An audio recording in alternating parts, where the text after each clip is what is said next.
Hello दोस्तों, मैं एक लाचारी गीत सुना रही हूँ। देखिए आप लोगों को पसंद आएगा तो लाइक करिएगा, कमेंट करिएगा।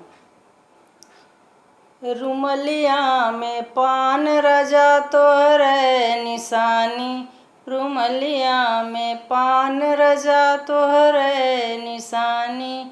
सोने की थाली में जवना बनायो, सोने की थाली मैं जवना बनायो।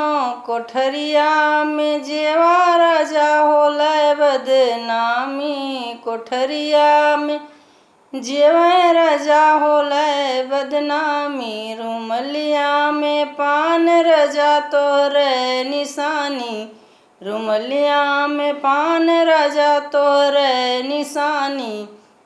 झझरे गेड़ुआ गंगा जल पानी, झझरे गेड़ुआ गंगा जल पानी। कोठरिया में घोटा राजा होले बदनामी, कोठरिया में घोटे राजा होले बदनामी।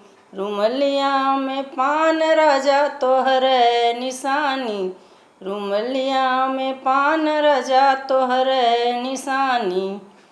खैरा सुपारी का बीड़ा जोरायो, खैरा सुपारी का बीड़ा जोरायो। कोठरिया में कूचे राजा होले बदनामी, कोठरिया में कूचे राजा होले बदनामी। रुमलिया में पान राजा तोहरे निशानी, रुमलिया में पान राजा तोहरे निशानी। फूल चुनिए चुनी सेज लगायो, फूल चुनिए चुनी सेज लगायो। कोठरिया में सोए राजा होले बदनामी, कोठरिया में सोए राजा होले बदनामी। रुमलिया में पान राजा तोहरे निशानी, रुमलिया में पान राजा तोहरे निशानी।